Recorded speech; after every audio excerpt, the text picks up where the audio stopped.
can get rolling. Okay. That's the official sound of us calling this meeting to order. It's 6:04. Hopefully everyone has had a chance to take a look at the agenda packet. You may have noticed it's a slightly longer packet than usual, and that's no mistake. We'll be going over some important information. We also have a guest speaker here who will get introduced and underway here shortly. First, though, I just want to do a quick roll call, I believe, Lori. Yes, thank you. We'll start with you, Chair Lawson. Present. Vice Chair Chris Barron. Present. Lisa Butler. Present. Jacqueline Hunt, I do not see yet. I will keep an eye open for her. And your ex officio this evening is Councilor James Page. Present. Thank you very much. Thanks for being here, James. All right, so did everyone get a chance to review the minutes from last week's meeting, and if there's any questions on those minutes?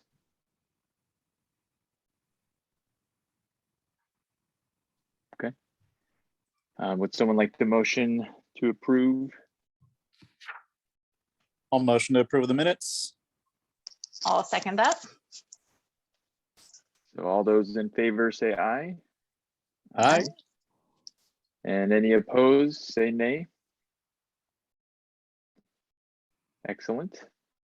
All right, so I think at this time we'll open it up if there's any public comment as well before we dive into everything tonight.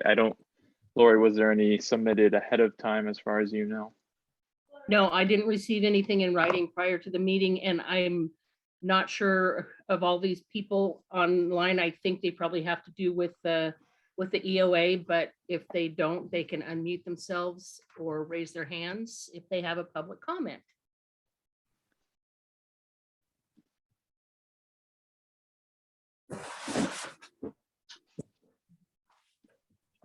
Okay, I think we're good.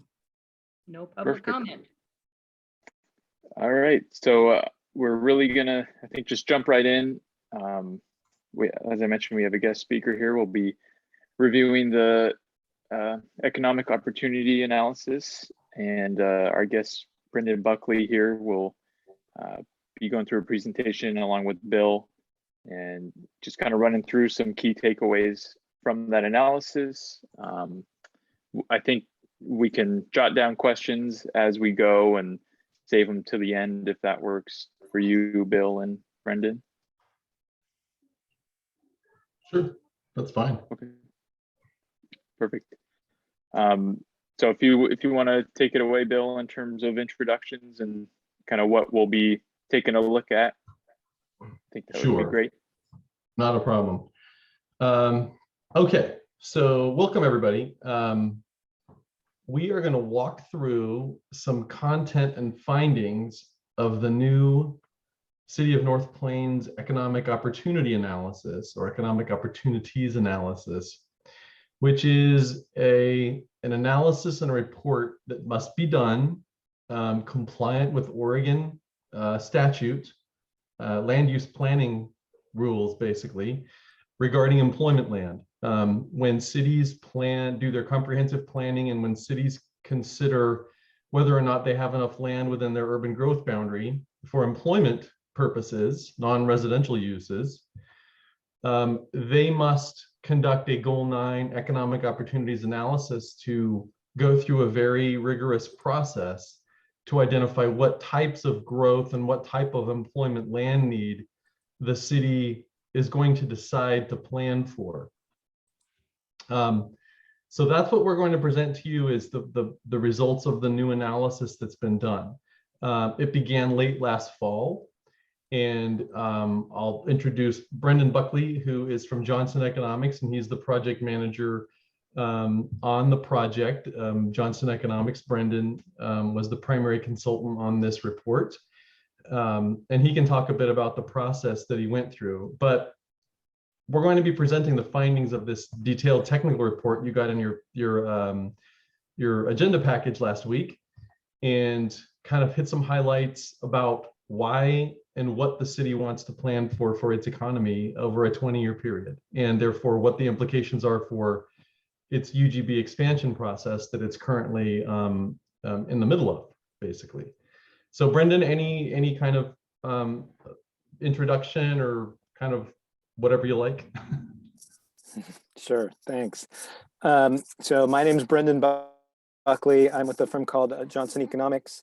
We have been working on these economic opportunities analysis and related types of economic analysis around the state for a long time in many different communities. And so we've undertaken this one, and this is, I think Bill was going to start with the first slides. There's a lot of methodology and so on behind this. Rather than delve into that immediately, I think I will wait till I start presenting some of the findings, and then of course, if any, you've seen the report. I don't know if all of you have had time to look through it, but if you have, then of course we can answer questions at any time about that, any details in there, or either in this meeting or follow-up questions as well. Right. But yeah. So yeah, I'll turn it back to you for now, Bill. Yeah, I mean, It's it is a mixed. It's a bit of a mixed presentation. A lot of it is what we presented to City Council a couple of weeks ago, and it's as much about why North Plains wants to grow its economy as it is about how or what that growth is going to look like. And so there are a number of slides that actually we'll both talk about. And Brendan, if you don't mind, I'll just kind of prompt you where I think this is probably from the report, your work. And then if it's like a fiscal thing, I'll just kind of hit it. So this is right out of the report. Okay, great.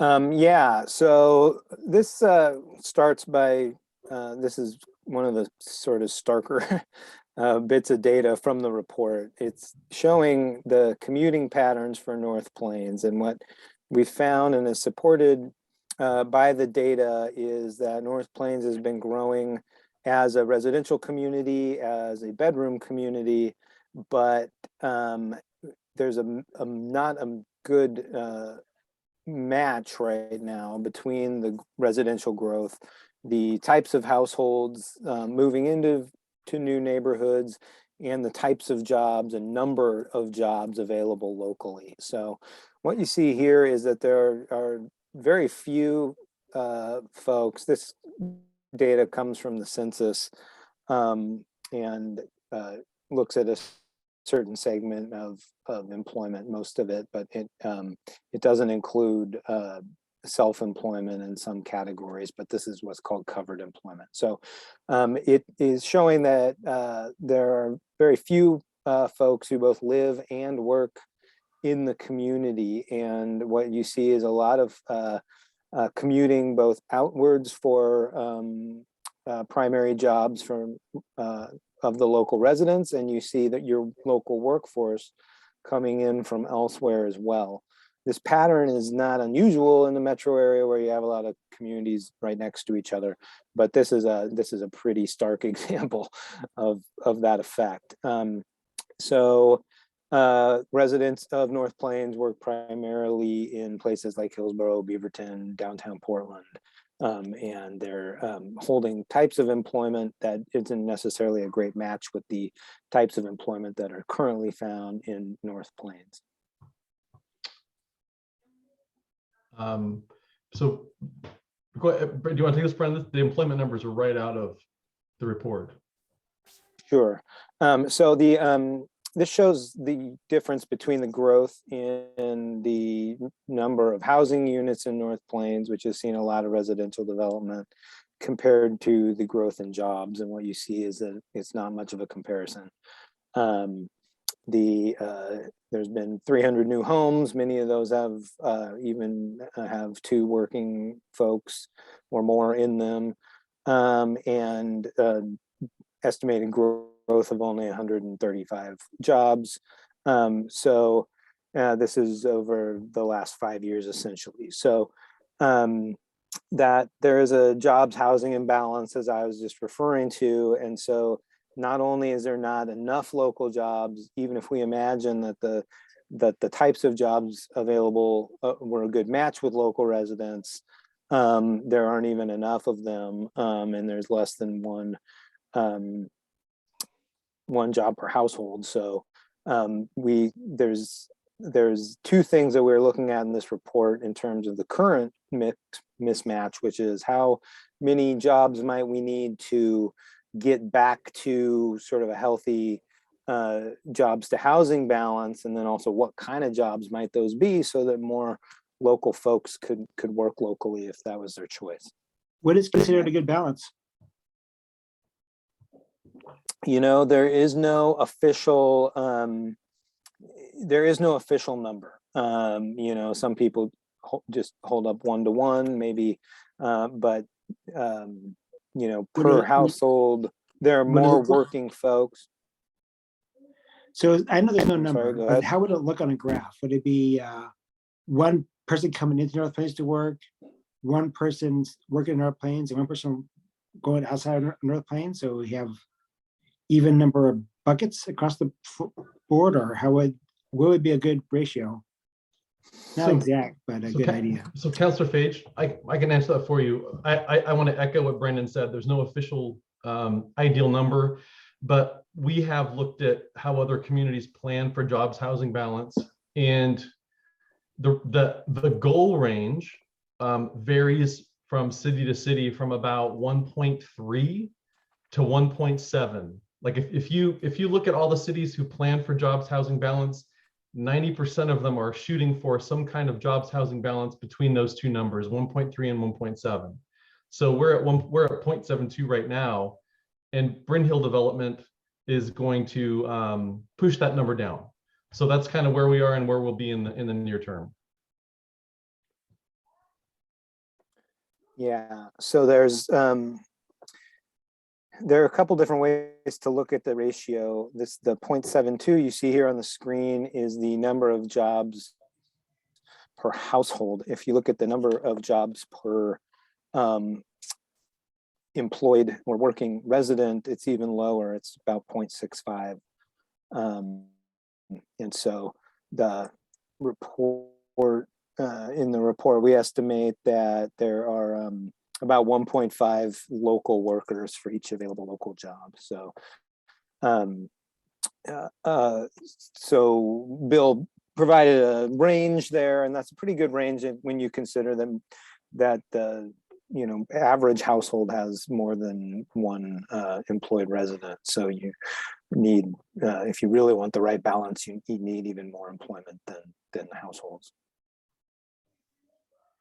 Are there other questions about that one? Okay. Oh, yep, I'll go ahead. Okay, so this sort of gets at a little bit more of kind of how the city looked at what economic opportunities can do for the city from a quality of life and services standpoint. But what we found is that as population growth has happened with the residential development and will continue with Bryn Hill, North Plains is a rapidly growing, but it's a growing bedroom community. What's ended up happening is that population growth has far outpaced the city's ability to pay for services and service levels to keep up with that population. So our service levels are basically declining. And it's a difficult thing to catch up with because the property tax system, the tax system in Oregon for cities is very limited, is very restricted. So we have a situation where we're falling further and further behind in terms of levels of service, and then the ability to catch up and provide even levels of service that the city was providing to residents 3-4 years ago. So it's a difficult thing to reverse, but that's part of City Council's goals is reversing and providing not only better jobs housing balance, but catching up and providing better services. So this is just a comparison of where North Plains is. One way to look at services and service delivery for North Plains versus other communities in the area. So when I mention in these charts, you see West County neighbors are Forest Grove, Cornelius, Hillsborough, and banks. Okay, so the nearby cities that most residents, if people are thinking of living in North Plains, they're probably looking at these other communities and therefore thinking about how those other communities would be a good place to live and what type of services they offer. And pretty much across the board, but in particularly these two key services that residents really like to depend upon and know that are there. Public safety, North Plains is only able to spend right now about $160 per capita in service level for police services, for law enforcement services. Its 4 neighbors combined on average are able to spend about $460 in service level for their residents. So North Plains doesn't have things like official code enforcement. We don't have school officers. We don't have, right now, we don't quite yet have 24-hour coverage for residents 7 days a week. We have it kind of rotating on different nights right now. But public safety service levels, we're not delivering yet. And residents are increasingly demanding that. So we have to figure out a way to get those service levels up for for police services. And similarly for Parks and Rec. All of our neighbors combined on average are delivering about $245 to $246 worth of services in terms of Parks and Rec programs, recreation, events, that sort of thing, per capita for their residents. And right now, North Plains is spending just under $24 annually per capita on its Parks and Rec program. We don't actually have a full-time FTE in our Parks and Rec department. And we have to pay for lawn mowing services. We don't really have staff to do that. So, and we're definitely not doing, City of North Plains Parks and Rec events and facilities, sort of like other cities do. So that's another service level that the city wants to catch up on and do a better job of, and be more competitive with its neighbors. So those are just 2 examples of the types of services we're having a hard time paying for. And this is really kind of a big part of the problem. It's not the only issue, but the big part of the problem here is that North Plains now and North Plains after Bryn Hill is built. Right now, our tax base is greatly residential, and after Bryn Hill is built out, it's going to be far worse from a tax balance standpoint. Right now, North Plains' tax base is 77% residential development, homes and apartments and that sort of thing. After Bryn Hill is built out, 83% of our tax base will be residential, which is a phenomenally high imbalance of tax base being residential assessment. And the reason that's a problem, of course, is because homeowners are taxpayers. Apartments, the value, apartment owners pay taxes, pay property taxes, but those are all residents who demand all of the services the city provides. So that revenue versus services balance is, and we'll get into that specifically in a moment, it's not great.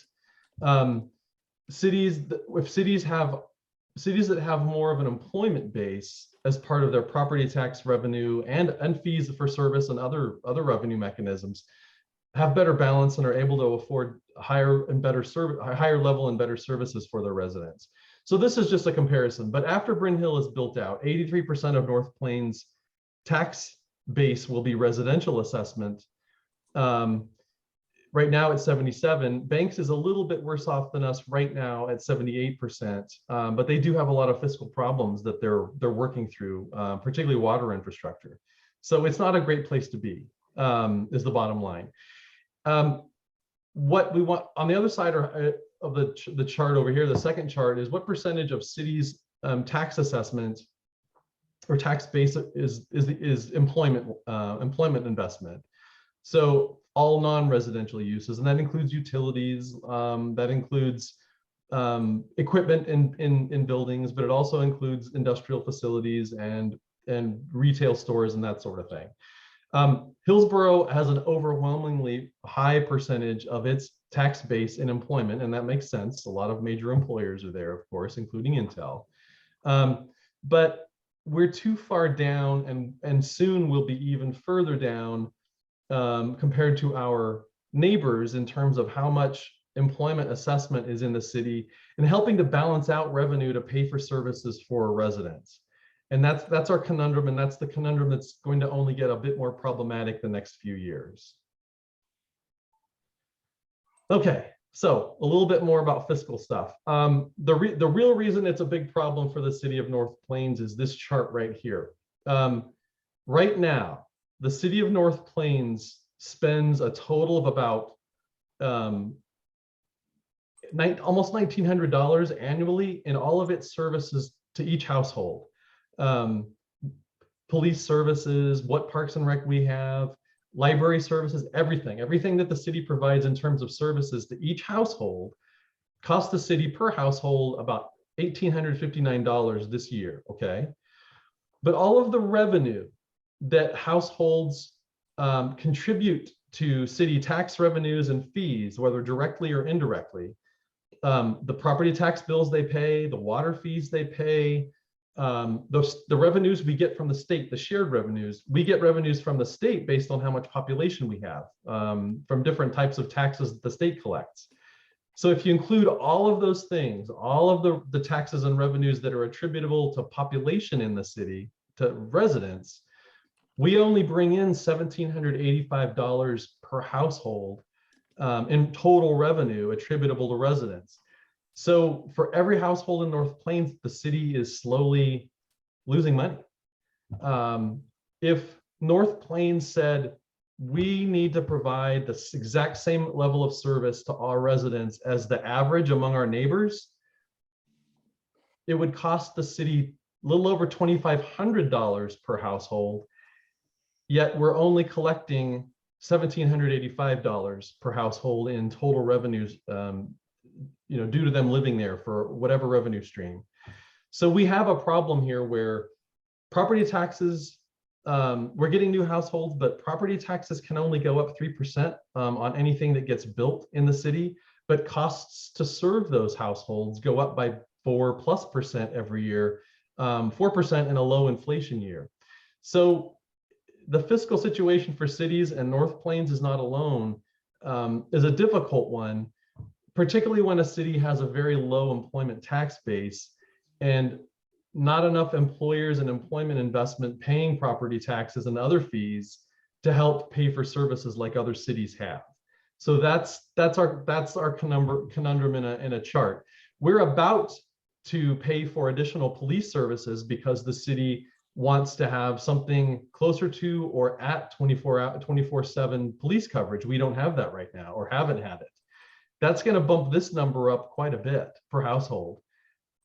Nothing has changed to our property tax revenue base or a tax revenue base. So we're looking at a situation where the city really does have to make some big changes to how its revenue structure is or what it is. Brendan, I'll go ahead and let you have this one if that's okay.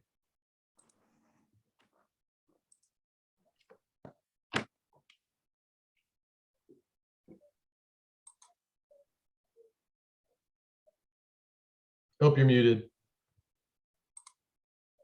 Thank you. Sorry. Yeah, sure. So that's a great description of the fiscal challenge that the community is facing, and so that's a major part, as we'll talk about the city council's adopted goals. That's that's a major part of the problem that this EOA was looking at and focusing on in terms of what the community needs to be planning for the next 20 years. So population growth has really boomed, and what's happened is that I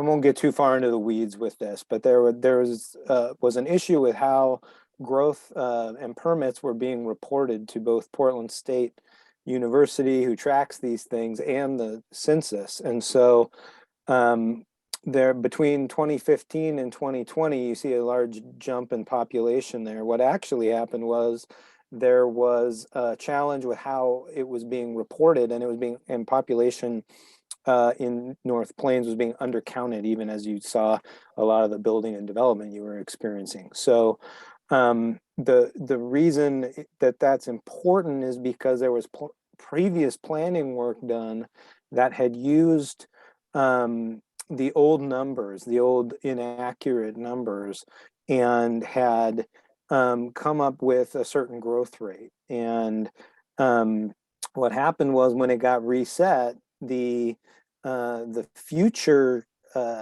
the future estimate has not yet been revised by Portland State. And so what you had was the current year estimate has gone up while the future year estimate did not go up, and that just compressed the growth rate. So with the old numbers, the projected growth rate was quite a bit higher. And so that change has affected the planning. And so now we've been going back on both the residential and employment side to try to rectify that and come up with better forecasts.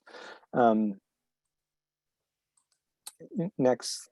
So I'm here mostly to talk about the EOA, which has to do with employment lands, but at the same time, there's been planning through the comprehensive plan process for your residential lands. This shows a summary of the findings of that. There's a finding of need for 168 acres, basically able to hold close to 800 new units over the 20-year planning period. So that's just on your residential side. And there's a lot of other planning going on to figure out where that might go and what areas and acreage might help meet that demand. So getting on to the employment side, so this, as we get down into the economic opportunities analysis, sort of how we did this report, the real foundation for it has been these adopted economic development goals from the city council. I'm guessing this group is probably pretty familiar with these, but I'll review them quickly. They're related to all the issues we've been talking about so far. But priority one is reverse the worsening trend of North Plains becoming a bedroom community, and to do that with a thriving jobs housing balance by expanding and diversifying employment opportunity and changing the industrial profile and presence to better meet the existing and expected residents of North Plains. Grow business investment in North Plains to help the tax base, as we've been talking about, encourage a healthier mix there. Priority three is ensure and sustainably fund infrastructure and all the things that are going to be needed to support new employment uses. And that's obviously connected to having that healthy tax revenue balance to help pay for that growth. And then priority four, expand the local presence of important everyday commercial services for the residents to allow more shopping and daily needs for retail, commercial service, all those types of things in North Plains, and help residents not have to commute so far to get just to serve many of their daily needs. So that's a focus that lends itself to commercial land. There was as we'll be talking about, there was quite a focus on industrial land and those types of employers, but it's very important to also keep a very healthy mix of your sort of retail and commercial land to serve all the residents and employees in the area.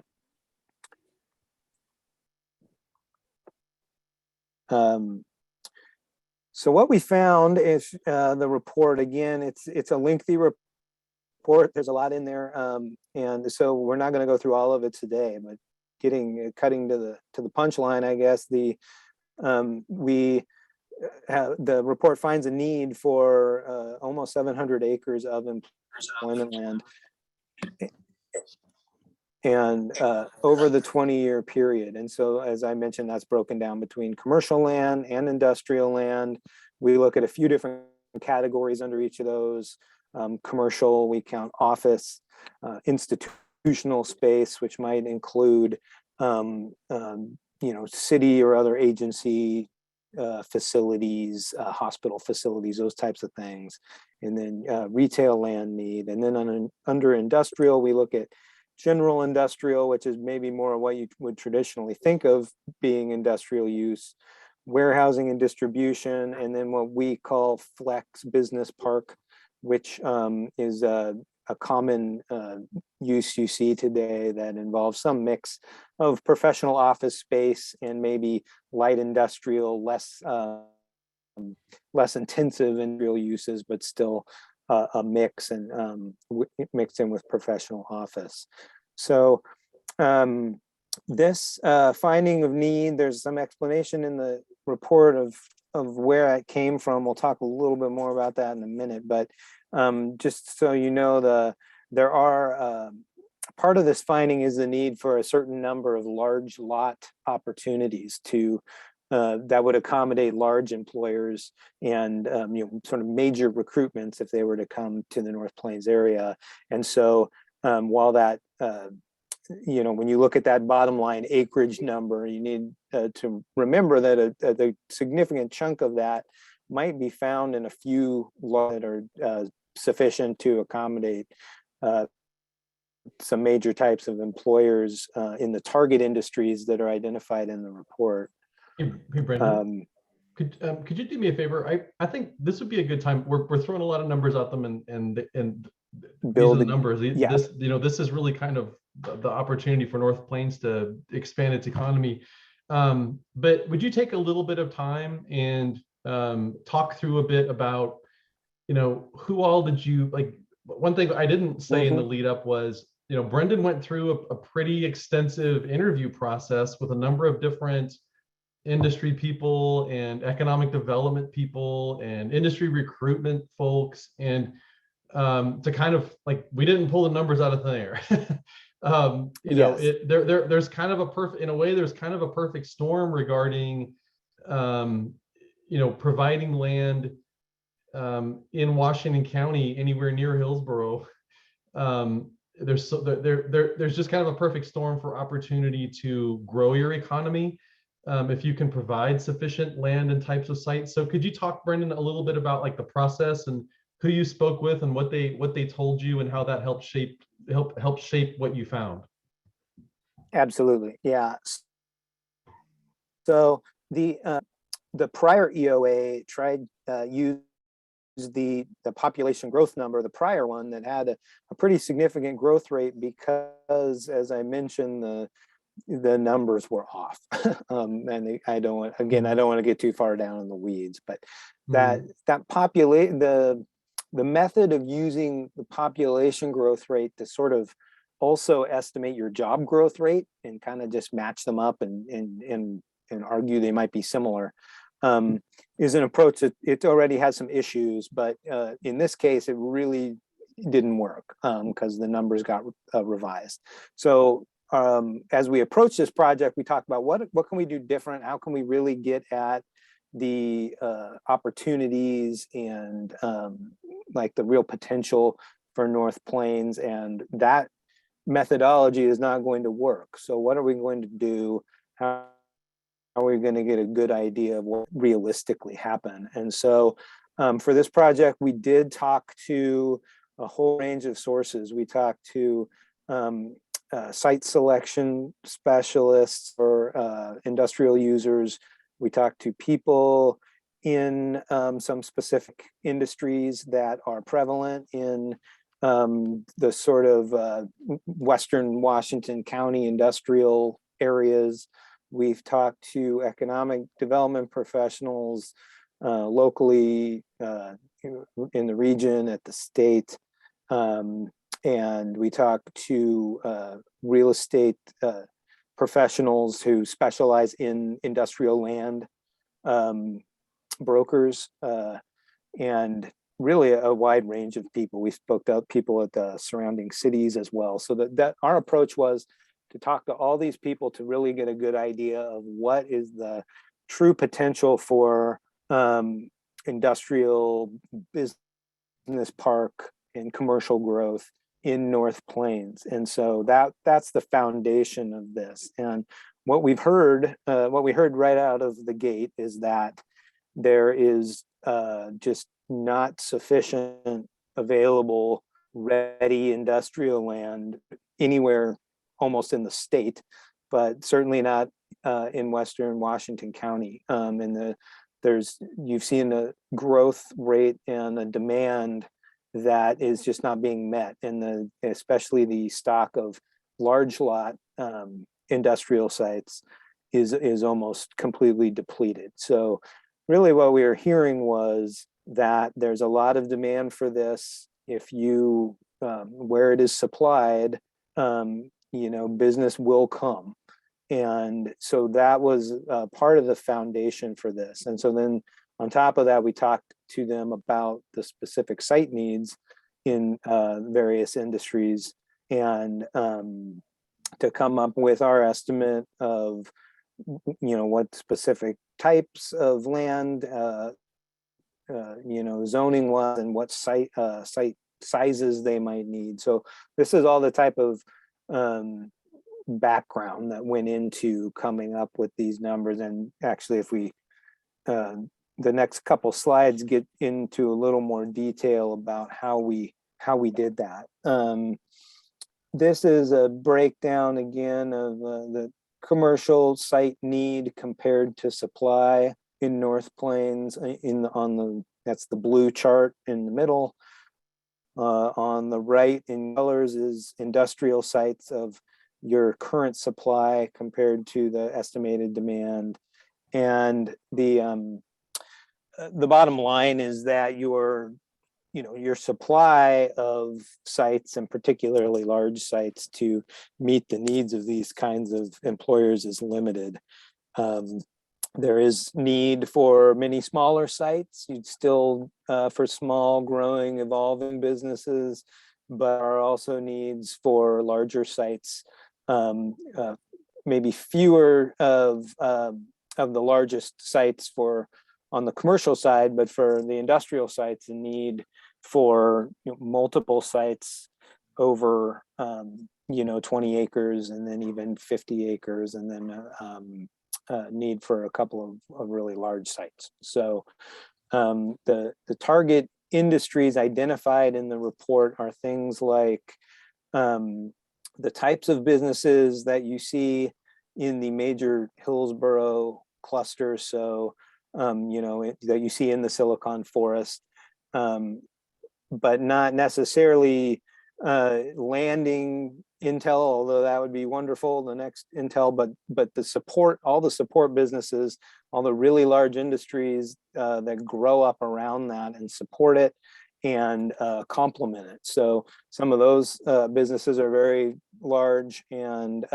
seek large sites. Another target industry that was identified in the report is the data center industry, which is another one that our interviewees told us, they're just knocking on the door. They can't get enough sites, and then there doesn't seem to be a bottom to the interest yet. So those were some of the large lot opportunities, as well as large business park type opportunities. So that's what accounts for some of the finding of need for those large sites. Next slide.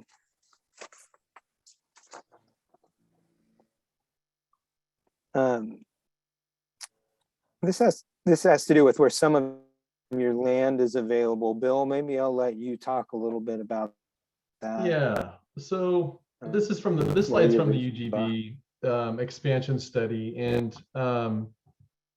what I just kind of wanted to share was if you take the residential land need that we're working with for UGB expansion, and then you add the employment land numbers you just saw, what that amounts to is, you see all this white shaded area around North Plains? That's undesignated lands that we're studying for potential expansion. These white shaded areas are the only place North Plains can grow into for about 50 years because of the Grand Bargain and urban and rural reserves process. But anyway, if you take the residential land that the city needs for expansion, and then you add the employment land we just talked about, that amounts to about half of these candidate expansion lands. So over the next 20 years, we're planning for growth to occupy about half of all of this. And honestly, that's kind of makes sense in a way, because we're looking at 45-ish years until the urban and rural reserves restrictions are done. So half of the land around us being developed, when you have a 45-year time period where all of this is sort of restricted, kind of seems about right. So we're talking about a 20-year period and expanding onto about half of all of this, just for context. Chris asked the question, how many acres does the shaded opportunity area account for? Chris, what do you mean by the shaded opportunity area? The areas that you're just saying, the surrounding North Plains, so where you got your cursor now, those areas, about how many acres is all that combined? It's like 1,800 acres total. Andy Yeah. threw it into 1,700. Sweet, thank you. Yeah, sure, no problem. Oh, there's Andy on the spot. So it's about half what we're planning for a 20-year period for residential and employment uses. And just to kind of give you context, I mean, everybody in North Plains knows where North Plains is, but this is really kind of the growth area of Hillsborough, and they're almost out of land. They've grown, they have added so many employers in their North Hillsborough industrial area over just the last 3 years that they're very nearly out of land. And and industrial developers and employers are already kind of wanting to visit with North Plains and learn about what we're doing because there's just nothing. Echoing what Brendan heard about his interview process, talking with a number of different people. So it's really a matter of North Plains acting on opportunity to change things about itself. But given how close it is to Hillsborough and its growth, it's sort of what's driving everything is the bottom line. Brendan, did you want to talk about this since this is a little more specific? Sure. You kind of mentioned it a little bit already. Yeah, so but this feeds into what you were just saying. So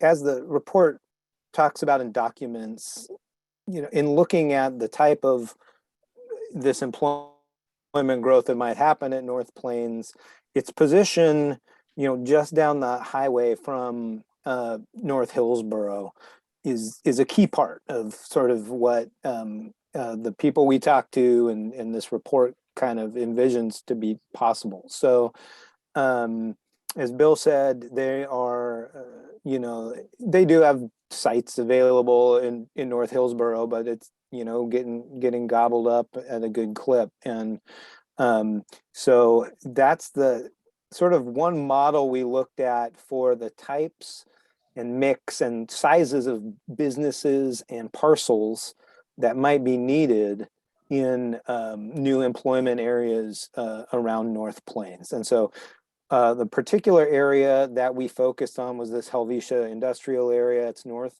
of Highway 26. We focused on the areas that have already been developed. There are still some big vacant areas that are still farms and so on. So we didn't look at those as an example, but we focused on those that have been developed for industrial or business park use. And that's what we focused on as a mix of site sizes, types, the character of employment that you might get in North Plains. So other than some of the super large site opportunities that are identified in the report, there's just a couple of those, but the largest site in here I think was about 70 or 75 acres. So other than those super large sites, this is a good sort of helpful way to envision what we're talking about. So the match of those sites I showed you a moment ago in terms of need are very similar in distribution to what you find in this area. So I think, one aspect of it is it doesn't have, some of North Hillsborough's largest, super mega employers. This is more of a mix of those support industries but there's still some really good sized industry in here. So it's just a good mix.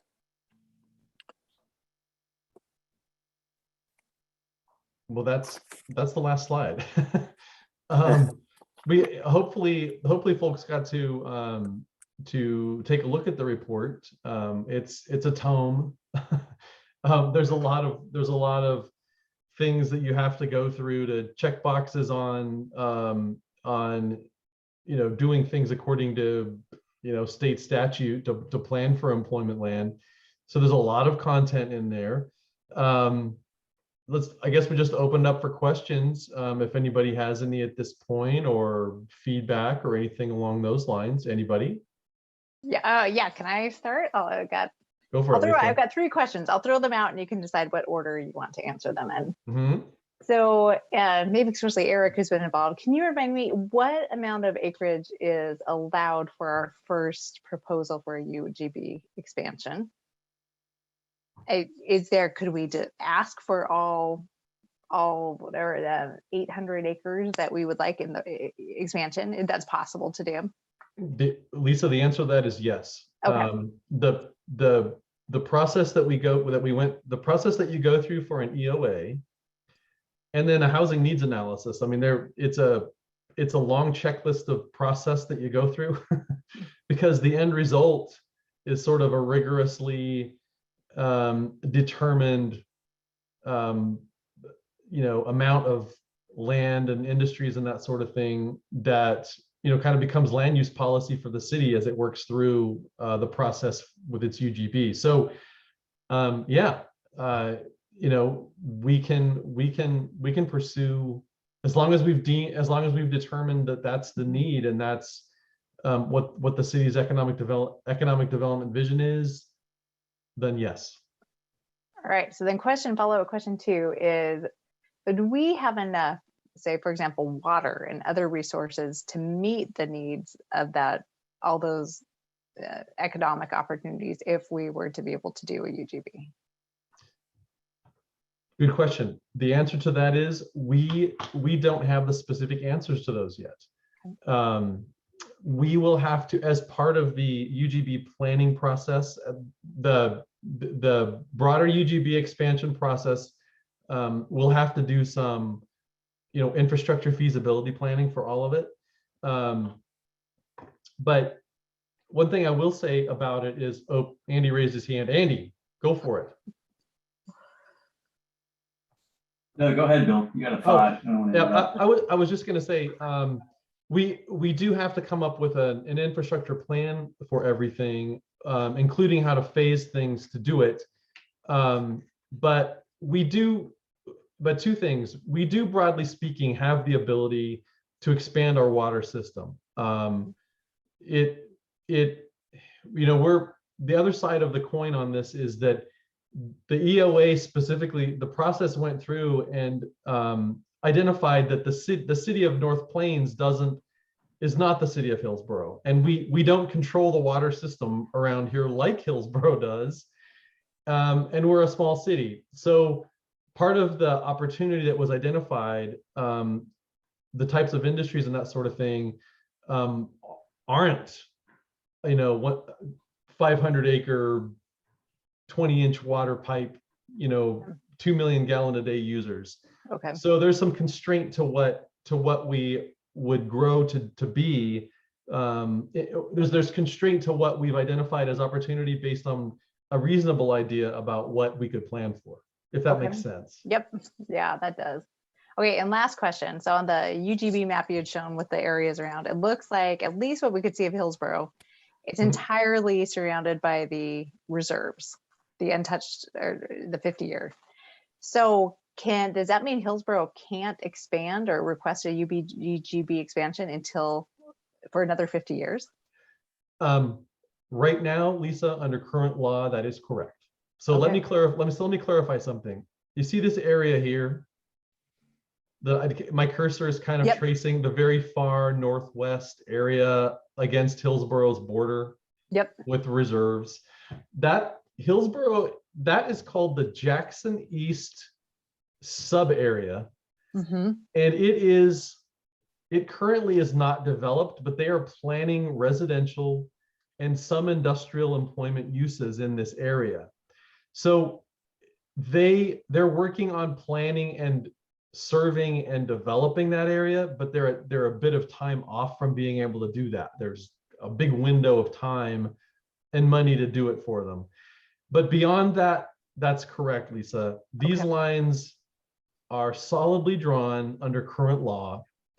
If there was ever any effort to change state law regarding urban and rural reserves in Washington County, well, then maybe the lines could change. Mhm. And there's grumblings about that. And we've heard that is of interest because of the process that determined those lines. Maybe something happens, but right now, that's a hard, solid wall that Hillsborough can't pass. Okay. Thanks. Those are my questions. Mhm. I know we've spoken a lot as a committee about specifically where we would like to think about the expansion and where certain, especially larger plots of land would be best situated. Was there any indication from the real estate, the acquisition specialists, et cetera, if there's a preference on where the land would be, if it would be essentially just whatever's closest along 26 to that existing Helvetia development, or we've talked about going further west to the Dersham exit. Just curious if there is any, that's probably too far in the weeds for them. They're just thinking lots of land, but. There are, yes, there are a lot of details about sort of specific site needs and so on. They're mostly in the appendices of the report that get into what different employer types might be looking for. You know, it's kind of the things you would picture. So the transportation and proximity to an interchange will be a big one, and then you know, availability of water and power, which Bill was just referring to. It's going to need some more analysis, but those are the types of things. I think the need is such that the difference between you know, going on to the second interchange there, you know, being a little further away from North Hillsborough is not, that's not going to be a huge issue. So it's, I don't want to get ahead of myself because the other planning agency, 3J, is really looking at the quality and the nature of the land that's available. So I don't want to talk out of turn, but Right. yeah. No, but that's a good point. The Dersham exit, yeah, Brendan, you know, just to echo what Brendan said, land near the Dersham exit up kind of on the northwest, the last exit in town, or what could be the last exit in town, is not a significant distance at all for employers. And frankly, I mean, it's been my experience, you know, doing this stuff, that being away, you know, part of the appeal of location for industrial employers and freight is to not be anywhere near where you might get choked up with traffic from houses or retail, you know. So some of your freight heavy users will tend to prefer probably to be on the Dersham exit side of town if we were to plan that direction. And some users who aren't as sensitive to that, some employers who aren't as sensitive to that, might be more inclined or fine being closer to Jackson School. I think a lot of it is kind of frequency and intensity of freight traffic that they need, and not having to, you know, hassle with other conflicting traffic at different times. So that might be an issue we think about.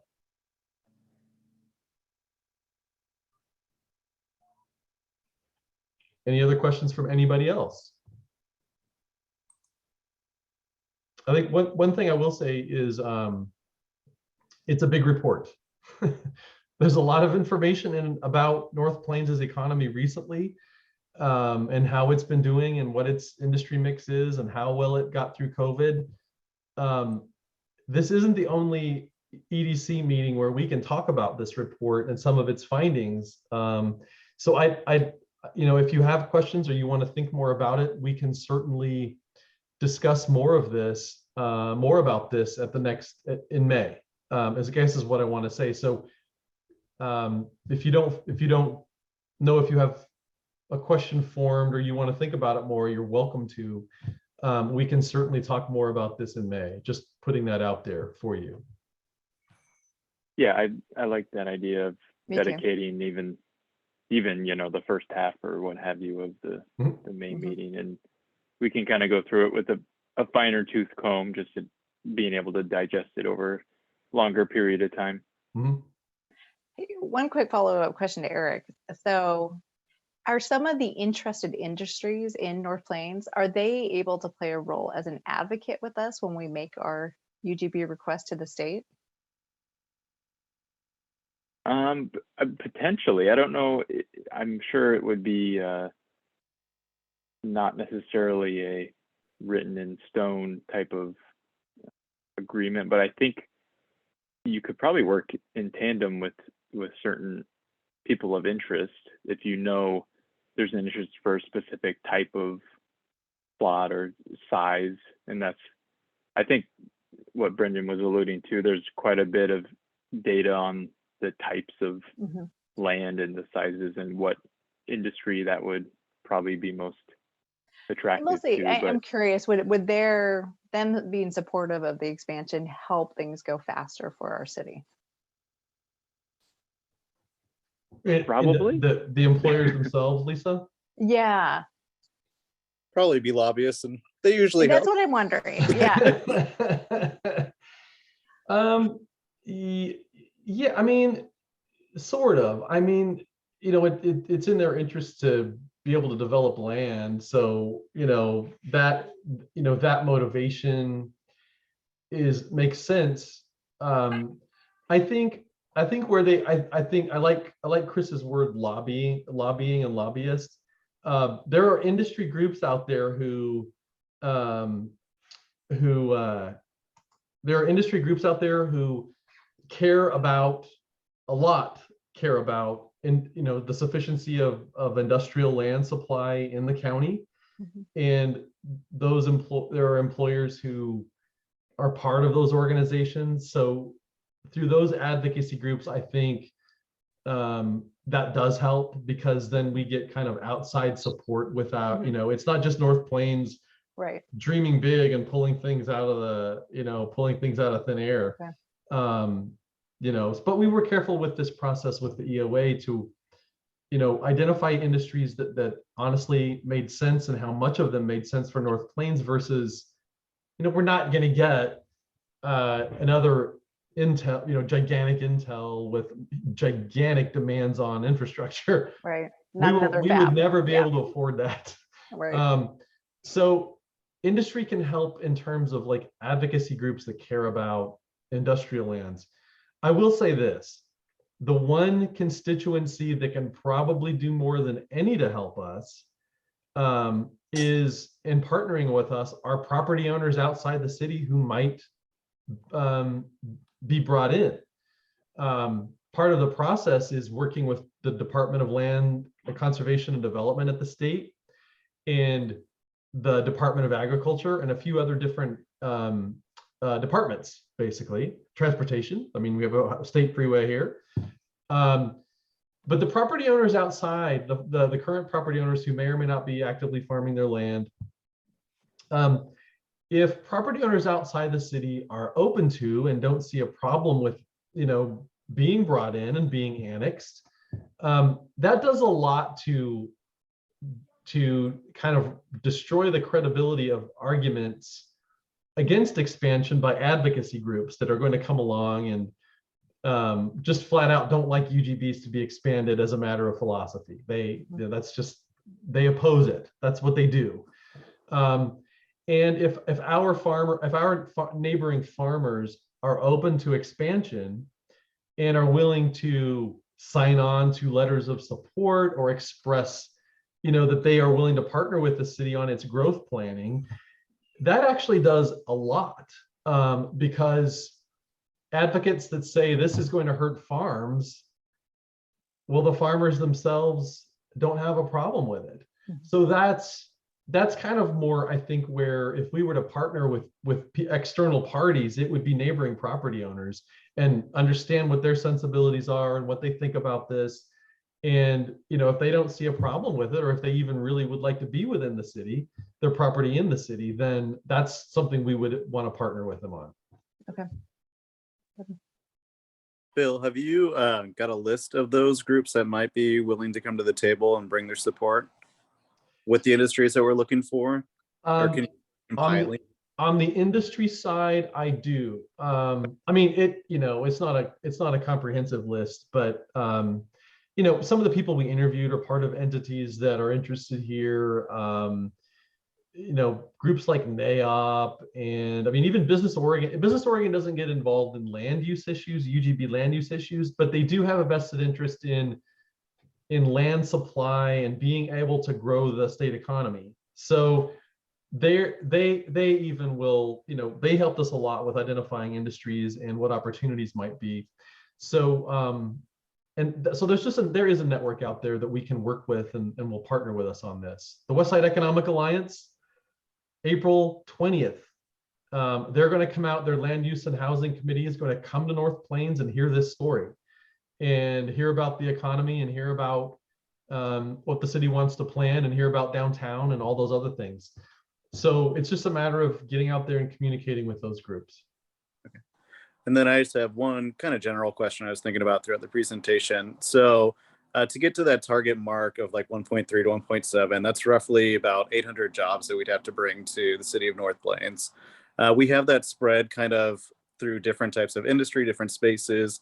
Is there any benefit to, like, if I throw out a scenario, 10 acres of land going to an industrial, I don't know, like a manufacturing plant that has 100 employees versus that same plot of land going to a commercial complex that could hold 300 employees? Is there any difference to like what we're truly looking for as far as employment types, or is it truly to get the number? Like, is there any benefit from one industry to the other? No, it's a great question, Chris. Honestly, usually when you talk jobs, housing, balance, it's just how many jobs, whatever they are, and how many households there are. What we've heard from city council and certainly from the mayor vocally is we'd like to have more different types of jobs for people to be able to afford and live in North Plains. So that can be and not only that, but services where people don't have to drive all the way to Hillsborough or Cornelius or whatever to shop. That necessarily means retail, and those jobs don't necessarily pay the most. So it's going to be a mix. Do we have targets or policies about that? No. I think what we would say is we would like good, family supporting or good solid income jobs or whatever the current term is. I think that and a mix of those, I think, is what we would want. I wouldn't want North Plains to become a gigantic retail wasteland where all the jobs pay nothing. And then we wouldn't necessarily want North Plains to be a place where it's only extremely high paying employers with people with advanced degrees, and North Plains becomes a really exclusive place, that sort of thing. So it's some kind of mix probably is a good idea. And I think that's where the EDC gives its input to city council and says, we see, here we saw what the economic development vision is. And what we would like is for thought to be put into the pay or, the types of industries, what have you.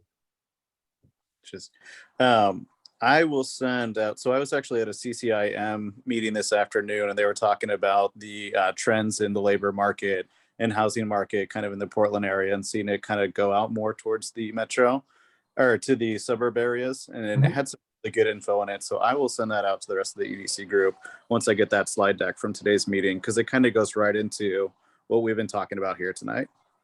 Nope, that'd be perfect. Thank you.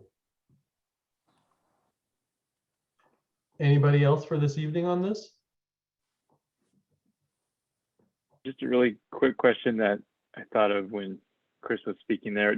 Was there any thought, and granted, it's only been a trend over the past 2 years, has any thought gone into remote workers who are working from home for a company that's essentially technically based out of, whether it be Portland, Beaverton, et cetera, but the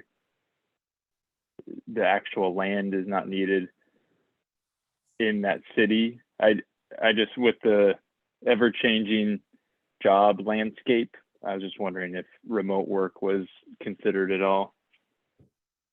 Brendan, what did you hear on that topic? I'm sure somebody spoke about it. There's some discussion about it in the report. It's unfortunately there's not great sort of quantitative analysis available yet on what that long-term outlook is going to be. We know, if you imagine those workers working from home in North Plains, they're going to have the demand on the commercial side. They're going to have demand on city services, as Bill was talking about. Yeah, how to do that math on land demand for things like industrial and so on is difficult. I will say that the traditional users of especially industrial are the types of users that don't transition well to work from home. Office space and things like that are, kind of remains the biggest question. The other thing I'd say is that as you mentioned, there folks who work from home are bringing a job from somewhere else, and so that can reciprocal. There might end up being people and other remotely at industries that are newly located in North Plains. So it's not a very satisfying answer, I know, but we're kind of just watching that closely and hoping we get to some better answers and ratios and assumptions essentially in the next few years. I say that brings up a good point as we look to actually planning and proposing land use. I have the ability to work down in my office in Portland and from home, and the last couple of days I've spent around driving out to other partners, and I went to 12 different offices, and I think 10 of the 12, the only person that was there is the front office person. Everyone else is working remote these days. So it's just something that we should definitely be thinking about as we go and prepare and propose land use. If we do start putting up huge office buildings, it might be huge empty office buildings, as a lot of employers are, kind of making the switch to either hybrid or fully working from home.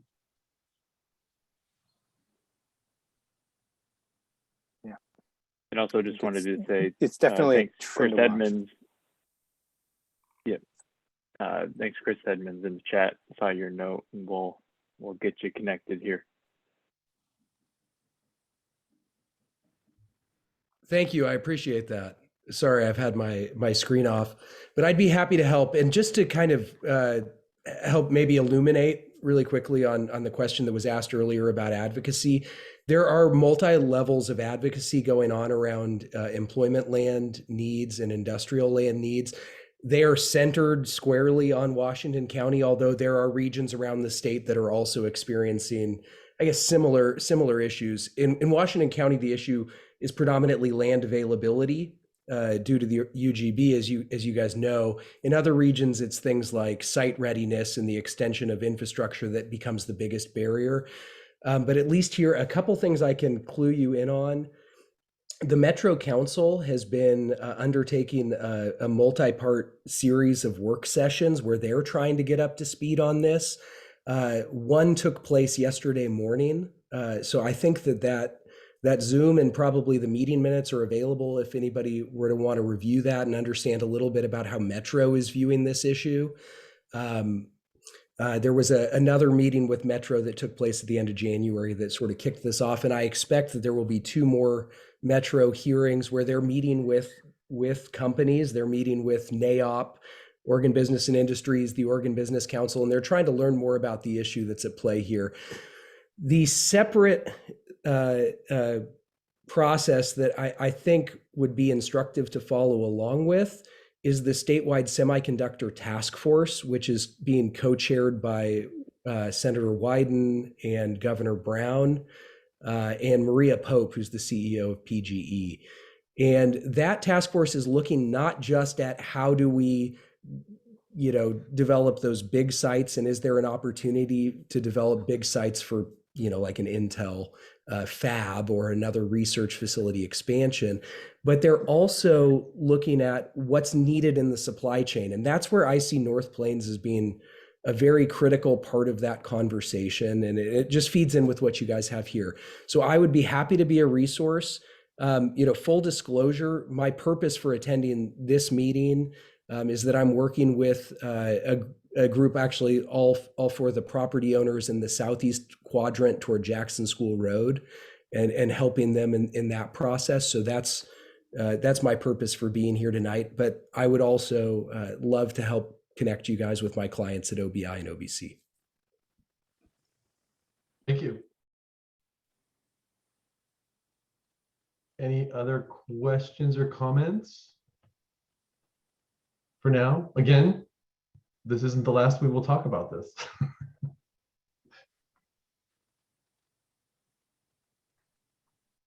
That might be it. Eric? I think so. I think we'll get a breather of a couple days, and we'll just dive right back into it and start reading away. And then, next month we can definitely come and dedicate, like I said, potentially a full half or more if needed. We can kind of keep it open-ended of just further questions and discussions. If anyone has any other questions in the meantime that they want to just shoot over via email, we can do it that way as well. But thank you, Bill, for your time.